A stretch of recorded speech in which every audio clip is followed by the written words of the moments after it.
Here's the second video of using GeoGebra, and in this one we are going to calculate the expected value of a probability distribution below. So here is my probability distribution. I got my outcomes listed, 0 through 6, and my probability listed right next to it of each outcome.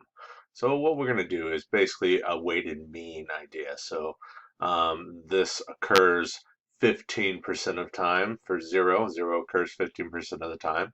1 occurs 17% of the time. 2, 4%, 35%, 4%, 20%, and so forth.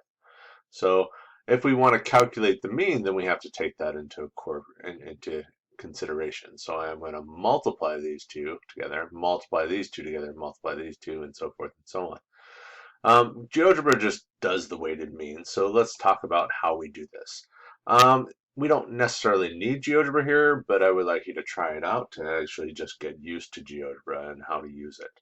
Okay, so here I go.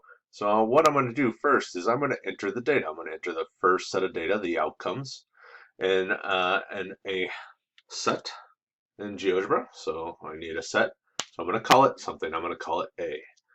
And when I'm entering a set, I need the squiggly brackets. So I hit A equals, and now I'm going to enter my data. So 0, comma, 1, comma, 2, comma, 3, comma, 4, comma, 5, comma, 6.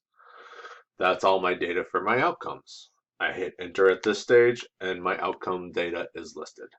So now let's go ahead and do the probabilities of each of those.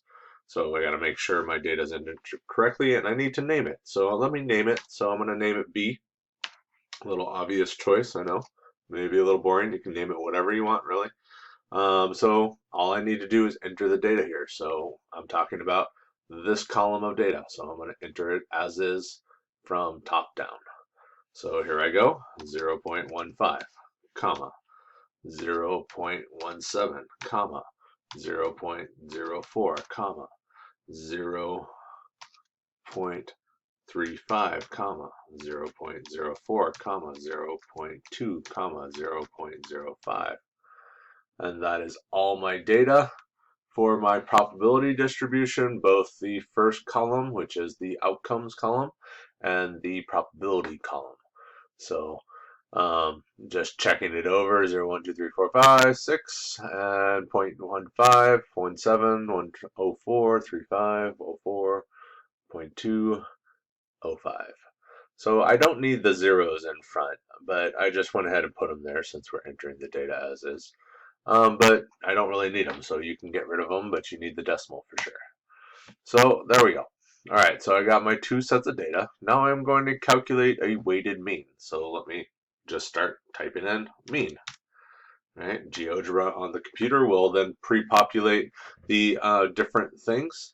So I'm going to use a mean. If you look at the second item on this list, this is a mean of list of numbers and the list frequencies. We can also use the relative frequencies as if they were frequencies here.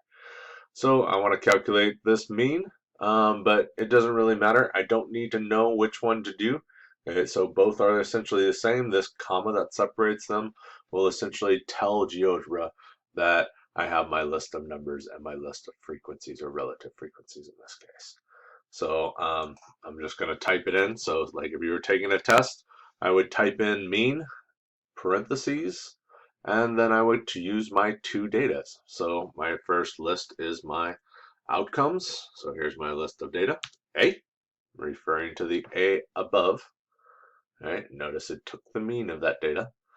And then if I hit comma, it gets a little confused. What's this comma there for? You don't have another set of data. Oh, where's my data?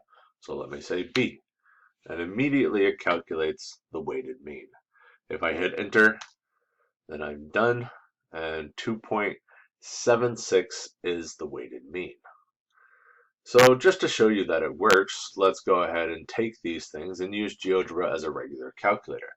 So what I'm going to do is I'm going to do the weighted mean formula, which is basically I just multiply the outcome times the probability, the outcome times the probability. I do this over and over again until I get my list of stuff, and I'm going to add all those together. So let's just do that in one row. So I'm going to do 0 times, and I'm using the asterisk symbol for times on my computer. 0 times 0.15 plus, so that is this first row. Now I'm going to do the second row. 1 times 0.17. Now I'm going to do the third row plus 2 times 0.04 plus 3 times 0.35 plus 4 times 0.04 plus 5 times 0.2 plus, I know I'm getting a little monotonous with this plus, here we go. Last one, 6 times 0.05. And there is the weighted mean and the formula that we actually use for the mean. And I'm showing exactly that GeoGebra does the weighted mean using the regular mean formula. So I believe this one's a little bit easier to enter in there, but it's up to you. I just want to show you both of those. So there you go. Enjoy.